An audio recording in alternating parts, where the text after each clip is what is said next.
Is this going to turn into another power struggle?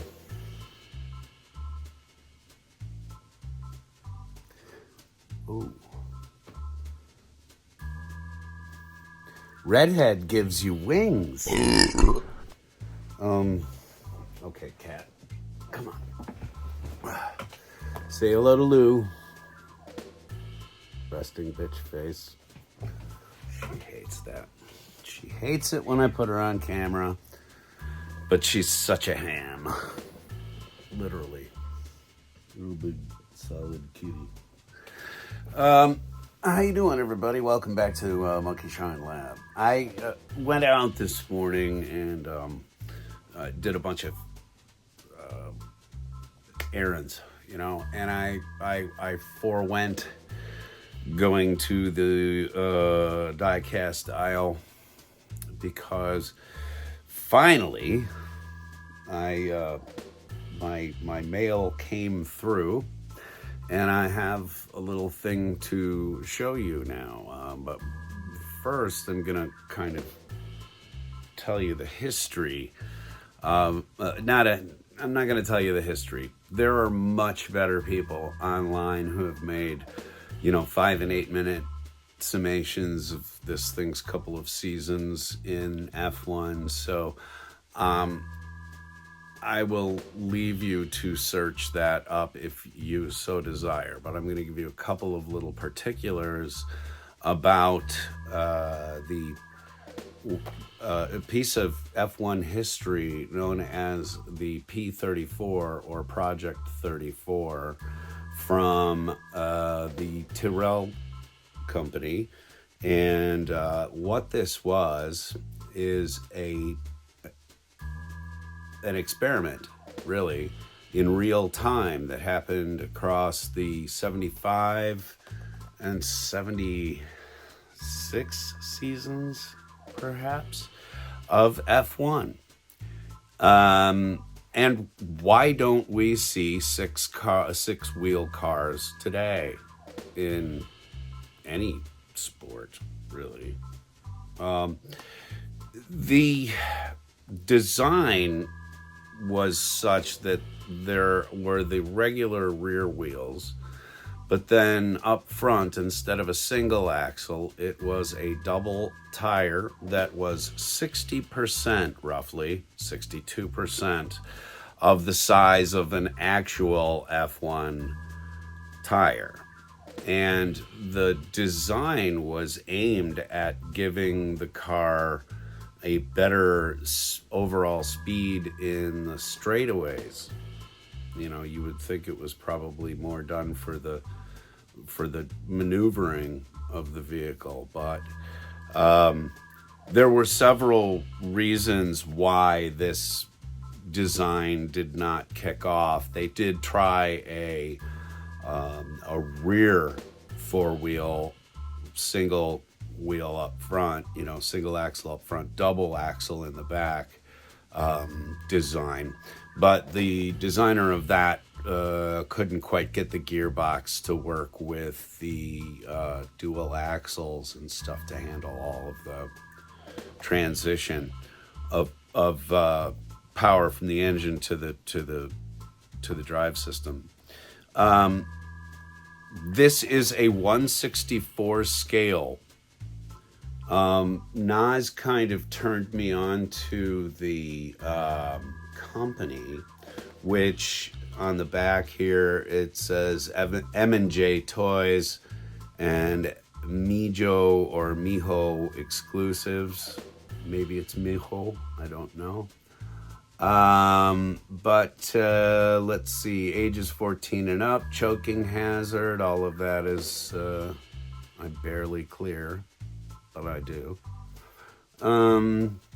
Distributed by M&J Toys US at www.mjtoysinc.com. Follow us on, all of our official okey dokes and et ceteras there, right? There's not much to this packaging. It's just sort of a clamshell design, but it does come with a collector's box, which is super nice because my house is ridiculously dusty. Not many people will fess up to that, but I will. I live in a state of constant dust here because of our beautiful sort of reddish tinged dirt, which grows everything wonderfully. It does, but I tell you what, it's a mess.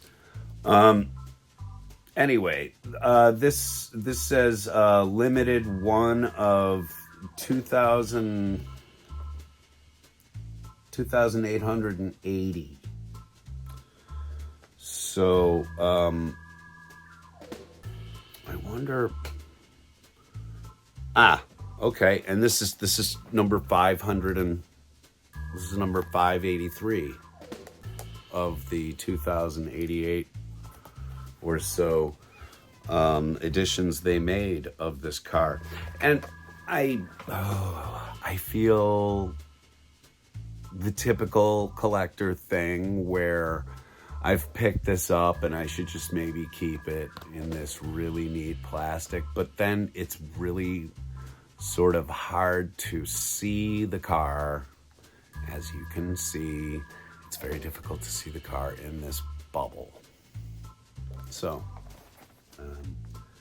and I bought this to open for y'alls so that I could tell my little story, which back in 1970, I'm gonna say it was probably 1977, maybe.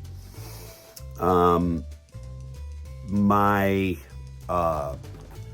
uncle, not by birth but good family friend, a man named Kai Van Cleve, gave me a radio controlled version of this vehicle, and it was, if I remember correctly, it was maybe about a foot long or so. I don't know what scale that would put it at, maybe 1/18, I don't know. But it had, there was no, this will tell you about how far toys have come. There was no control over the accelerator or anything. You turned the car on and then the driving control, you could go left and right, but Lord save you if you wanted to come to a halt before the batteries died. I was looking for a, pardon me just a moment, I'm going to cut this responsibly. You don't need to turn away.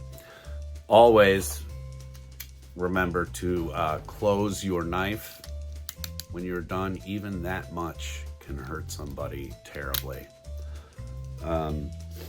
So always close or put away, otherwise put away, sheathe the blade that you are using and never cut toward yourself. There are a bunch of rules. I know it's a drag, right?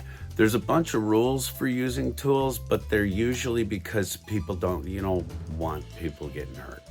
Okay? And we don't like it when you get hurt playing with toys. Okay, so I have just sort of pre-cut the sides of this clamshell.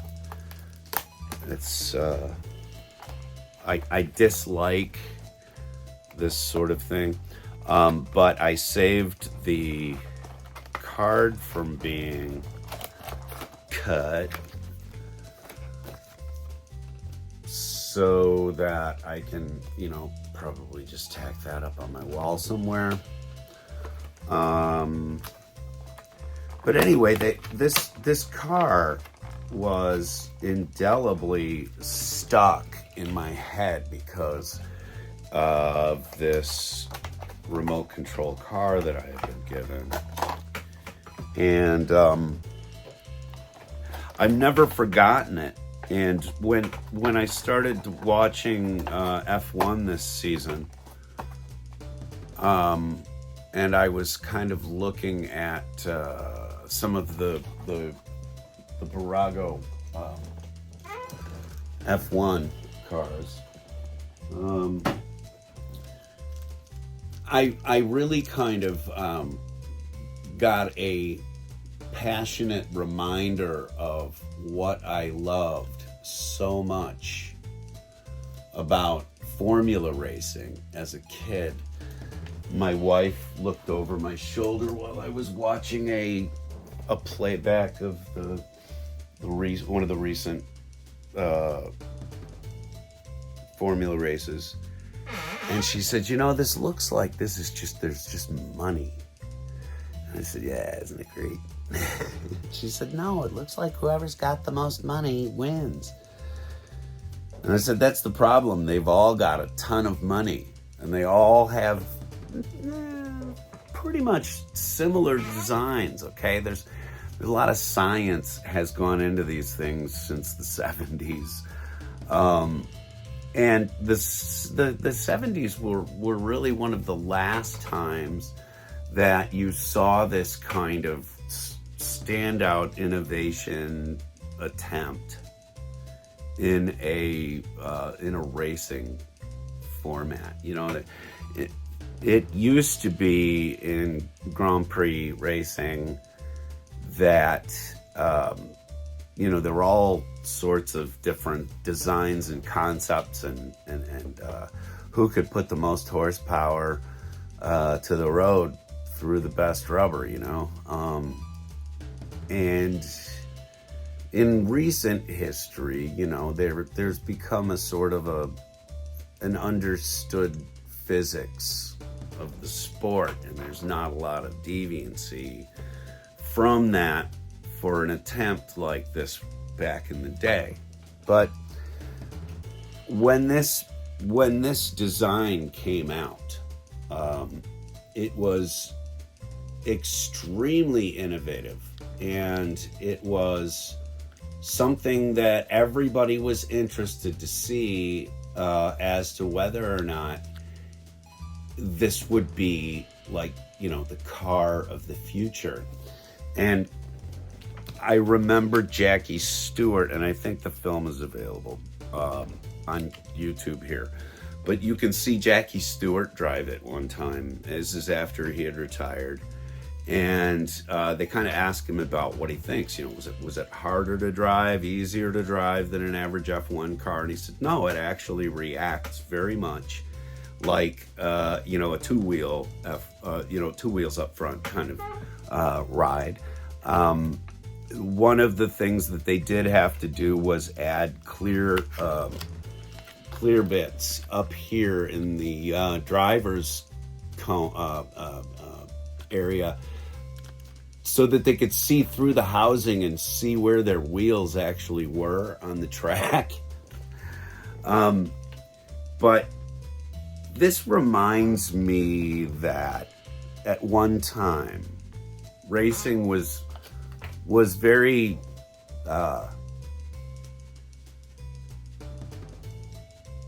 very experimental, very cool. One of my favorite movies is Grand Prix with James Garner, and if you haven't seen that film, if you're a fan of cars and F1 and stuff of that nature, I highly suggest that you get a Blu-ray copy of it so that you can see. It's a multi-camera, and they had to develop new mounting systems for these cameras to get them on the cars and get the footage that they wanted. It is probably one of the last times that there was a lot of great innovation between the various different car makers and people who were entering the league. It really, it's not that it isn't entertaining anymore. I'm watching this season, but this was a time when things were different. So let's take a look at this, and basically I'm going to get off screen here so that I can sort of get this thing to focus. This is a 164, so It is essentially a Hot Wheels size. I love the fact that there is a helmeted driver in there. That's not something you see a tremendous amount of when you have a representation of a vehicle. So I love the fact that there is a little driver in there. There's a little guy, and then in this one, nothing. They've got the valves. The engine, by the way, was designed by Ford. And this car actually did win one race. It won the Swiss Grand Prix in 1975 or 76. Excuse me, my brain is like Swiss cheese sometimes. But it did have one win. It had several top 10 finishes, and like 8 or something like that. And so it wasn't a complete washout, okay, as an experiment. But I just thought that I would, in fulfilling a little kid sort of return, if you will, to that RC car, and my return to being a fan of F1 this year. Not that I've not been a fan all these years, it's that I haven't actively followed it.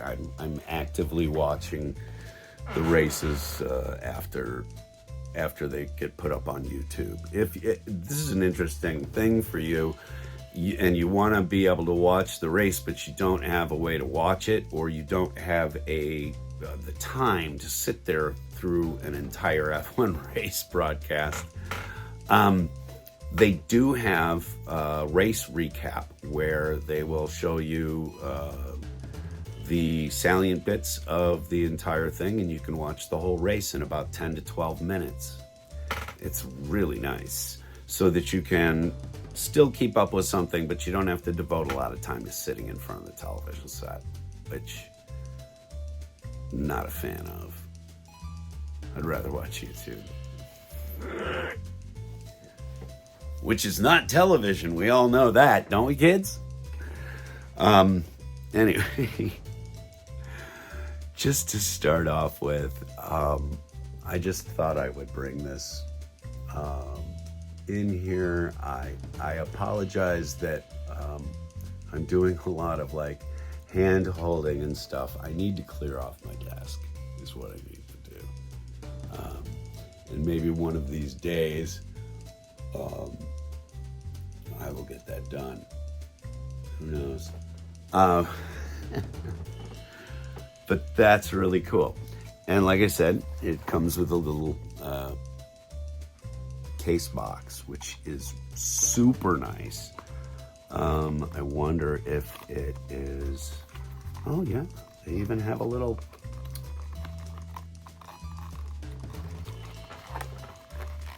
I thought, oh no, if I just cut apart the part of the clamshell that's going to hold this thing in there, but no, it gives you a nice little sort of clammy to go around it so that you don't even have to handle it anymore. Oh yeah, that's collector grade. Now let's have the other shoe drop. What did I pay for this?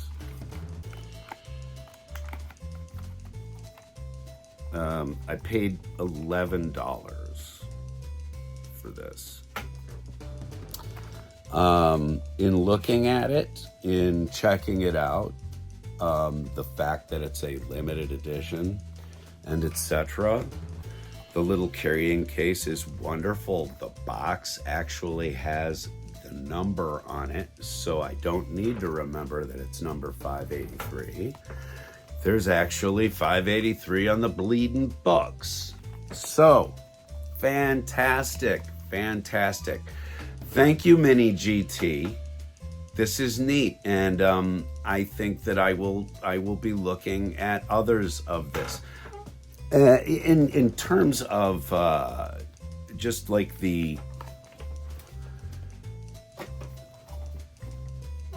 like F1 cars from the past. I think that right now, if you want a good rendition of an F1 car and what their science is about today, the Barago cars are fantastic. And actually, now that I've got two, I want a third one so that it'll look good in a display case. This is the danger. So, MiniGT, you're gonna have to make something that I want, okay? But I do like the product. I think this is well made, and I'm gonna say, just trying to make sure that it wasn't, but I bet it was made. No, licensed manufacturer, California. Could it be an actual piece of diecast made in America? It doesn't matter. Right? Okay, a couple more things. Then I will, of course, let you be for the day. But I keep looking at this, and I keep meaning to remove it from its packaging. This is from the Diecast. This is the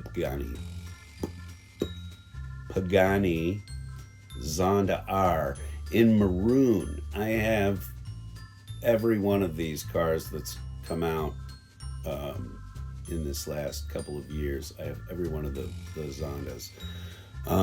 This was one of my favorite cars in Gran Turismo. It took me a little while to score, but then once I had it, it seemed like just about every race was just so easy. Oh, such a nice looking vehicle. I really like it. I will probably put that image up on the wall somewhere. And let's just take a look at that out of the package. Let my studio lighting glint off of it in a sexy, sexy way. I love the gold wheels. I love those rims. Those look fantastic. The deco work is done. The front and the back are done. They actually have little tiny headlights up in the front. It's so beautiful. I love it. Okay, I really do like these Paganis. This is one of the few hypercars that I sort of allow myself, if you will. But I have to get those put away. I have this super nice McLaren that I've got to get set into my collection as well. The two-tone of the deco on the front end of it and all over it, the sort of lines and stuff that are in there and the flames. It's just a really beautiful paint job on that car. McLarens, Paganis, that's sort of where that's my limit on Schnitz and Gruben. If I'm gonna see a car like that, I'm gonna just go step right up to F1 or stock car with 800 horse under the hood and all that good fun stuff, and just there really is nothing more American than auto sports, because it's big, loud, awful, wasteful gasoline. It creates fires. There's possible injuries. It's just everything great about America. So I went by Radar Toys really quick. That's 1440 Lancaster Drive, Northeast here in Salem. I don't get paid by them. I don't have a deal with them. I just like them. And here's why. I went in there really quickly the other day. I grabbed a bunch of issues of Ghost Rider 2099, and I already had one of them. So I asked if I could make an exchange, and they were like, yeah, no problem, really quick. So I picked up this issue of Hawkman. They have cast Hawkgirl for the upcoming JSA and all that good stuff. Well, Justice League, not JSA, excuse me. But looking very forward to James Gunn's treatment of the good people of Thanagarian. Thanagarian. I know they are Thanagarians. I don't know. I'm Oregonian.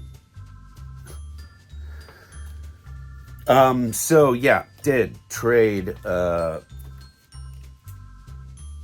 and get a couple of other issues of Ghost Rider 2099 that I've been sort of quietly picking up. I feel like sometimes when I talk about comic books on this channel that the price gods look at what I'm collecting and they start gently jacking up the prices on everything.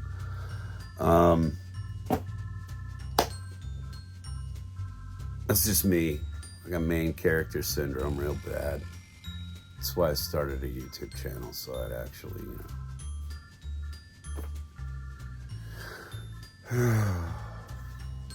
that didn't work out too well, did it?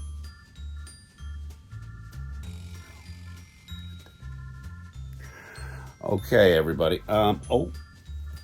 One last thing that came in. I do have a couple of other things down here, but I'm going to wait for when I can review them to actually show them on camera.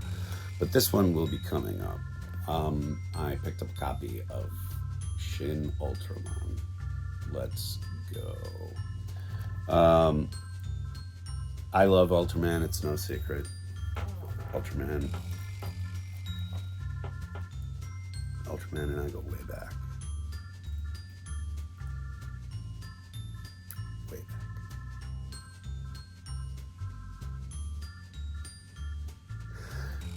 Sorry, I was just caught in a reverie. I was back on the fjords, standing on the deck of the tramp steamer. I don't know what that even means. Is the heat, does the heater smell right to you? I don't know. I think there are vapors in here. I feel solid and unusual. So I'm going to, I'm going to go get on with some other things. Oh, one more thing that I'm collecting. I'm doing Convergence. These are neat books.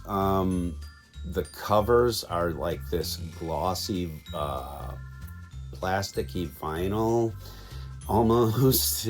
It's not like a regular comic book cover, and they're two-sided, so you can fold them out. I'm gonna do a shoot of all of these covers, so that I can kind of, I don't have to take them out of the bags and boards again, but I can show you what these pieces look like when they're opened up. It's really neat. So please come back for some of that. Remember, folks, we do a lot of different things here. I don't know if you can figure it out by looking around in back of me, but I have a brain that goes like Ricochet Rabbit. What do you mean, who's Ricochet Rabbit? Google, okay? Ricochet Rabbit. Can't believe I got to do everything around here. Speaking of which, I've got some films I've got to finish up watching, and I've got some quiet time here. My granddaughter is out at a doctor's appointment. But she has all 10 fingers, 10 toes, and she's starting to smile and stuff. She's starting to, it's not just the gas bubble. She actually smiled yesterday. She'll figure out how fake I am any minute now. All right. Folks, if you like what we do here, and how could you not? How could you not? Please hit the subscribe button below. I would appreciate it too if you all would leave a comment. Any kind of comment. I don't mind. I have a thick skin. Seriously. Tell me my hair sucks. I don't know.